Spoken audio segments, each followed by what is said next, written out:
Welcome to another explainer. Today, we're diving into an ancient text to explore what has to be one of the most staggering, frankly mind-boggling royal genealogies ever recorded. I mean, royal family trees are usually these complex webs of alliances and betrayals, right? But the text we're unpacking today, it presents a logistical, political, and biological marvel that you just have to see to believe. We're going to map out not just the names, but the absolutely incredible implications of this one massive royal generation. So, our story kicks off with this incredibly direct prompt. Please recite the names of Dhritarashtra's sons according to their birth. This was asked by King Janamejaya to the sage Vaisampayana. Sounds like your standard historical inquiry, right? A king asking a scholar for some genealogical records. But what makes this question so absolutely fascinating is the monumental task it demands. Janamejaya isn't just asking for the top 3 heirs, or, the most famous generals. He wants the full, unabridged lineage, strictly in chronological order. And the sage's answer? Well, that sets the stage for our entire explainer today. Okay, what's truly overwhelming here is the sheer scale of that answer. Vaisampayana doesn't list 5 sons, or 10, or even 20. He lists exactly 100 sons. Just let that number sink in for a second. 100 royal heirs, born to a single king, consolidated within a single generation. Now, in any era of history, managing the succession and ambitions of just 3 or 4 royal siblings is a recipe for total drama, right?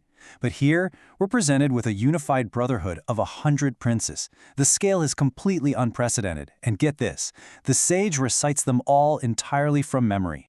Let's dive right into this epic roll call.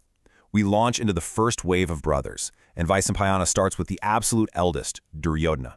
This is followed immediately by Yuyutsu, and then Dushasana, Duhsaha, and Duhsala. You might notice a linguistic repetition in the text here. See that frequent use of the du prefix? In the ancient language, that often signifies something formidable or just really difficult to conquer.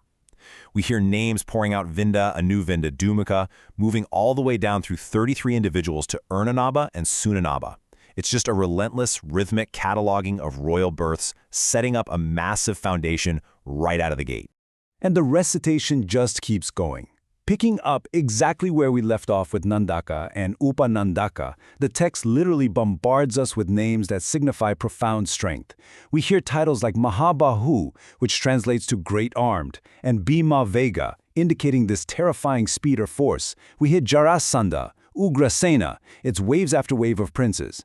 Honestly, imagine being the court scribe trying to record this. Or worse, a rival kingdom realizing the sheer volume of military commanders being produced by this one house.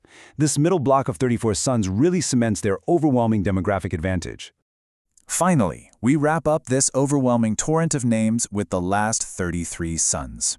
Vaisampayana powers through to the very end of the birth order, giving us figures like Dirgavahu, Kanakadwaja, Kundensi, and finally Virajas. By reciting this monumental list, he successfully maps out an unimaginably massive generation of heirs, exactly as the king requested. It is a masterful display of memory. But you know what? Listing the 100 sons is actually just the first part of the answer. The text immediately pivots to add a really crucial, fascinating footnote to this massive brotherhood. Let's just pause and catch our breath for a second, because there's a really striking contrast here. Amidst a towering brotherhood of exactly 100 men, the text explicitly notes there was exactly one daughter, named Duhsala. So 101 children in total. The comparison here is incredibly stark. On one side, you have a literal army of royal sons, and on the other, a solitary sister.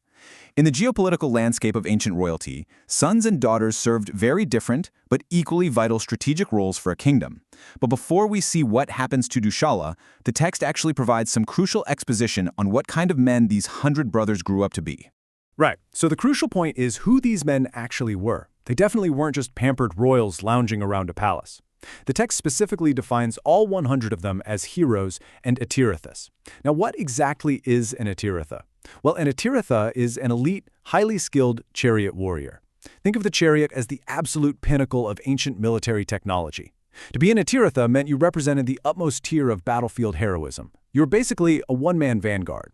And King Dhritarashtra didn't just have 1 or 2 of these elite commanders, he had an entire, specialized battalion of 100 Atirithas, all bound by blood. And this brings us to their terrifying dual-threat nature. The text goes out of its way to detail their comprehensive education. First, they were learned in the Vedas. That means they were rigorous spiritual scholars, deeply educated in philosophy, law, and the sacred texts of their society. But simultaneously, they were skilled in all kinds of weapons and warfare. So they weren't just brutes swinging swords around, they were highly educated, philosophically grounded, lethal masters of combat. This combination of deep intellect and supreme martial prowess makes these 100 brothers a wildly formidable collective force. Managing a family of this size obviously required incredible logistical oversight and a staggering timeline of royal duties. Step 1 is the birth of the 100 sons and their sister Duhsala. Step 2 is the intense, resource-heavy phase of putting all 100 princes through that rigorous martial and spiritual education we just talked about, officially turning them into Atirathas. And then we hit Step 3, which the text highlights as a massive undertaking, arranging the royal marriages. Because once you have 100 highly trained royal sons, the very next phase of empire building is securing their futures and the kingdom's alliances through marriage. Securing political alliances for 1 or 2 heirs is tough enough, right? But doing it for 100 elite princes? That is a staggering logistical undertaking. The text specifically notes that wives were selected for all 100 of them after proper examination. That exact phrase is key. It means this wasn't done haphazardly or rushed. King Dhritarashtra enacted a strict, deliberate vetting process to find worthy, suitable wives for every single one of his sons. Just imagine the diplomatic network required to source, examine, and secure 100 royal brides. It absolutely speaks volumes about the immense wealth and organizational capacity of Dhritarashtra's court. Meanwhile, what about the lone daughter? Well, for Duhsala, the king secured a major, singular political victory. The source text explains, "And King Dhritarashtra, O monarch, also bestowed Duhsala, in proper time and with proper rights, upon Jayadratha." Now, Jayadratha wasn't just some minor noble. He was the powerful king of Sindhu. So while the 100 sons were meticulously vetted and married off to secure a broad network of loyalties, the sole daughter was strategically wedded to a sovereign ruler of a whole other territory. This carefully orchestrated marriage further cemented Dhritarashtra's international alliances and completely fortified his empire's political standing.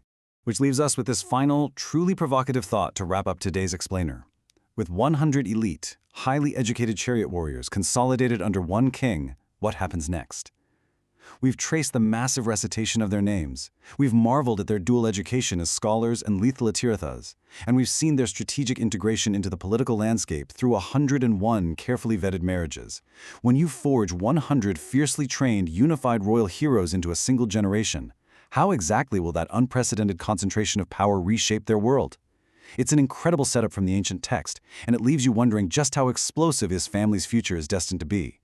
Thanks for exploring this amazing piece of history with me today, and I'll catch you in the next explainer.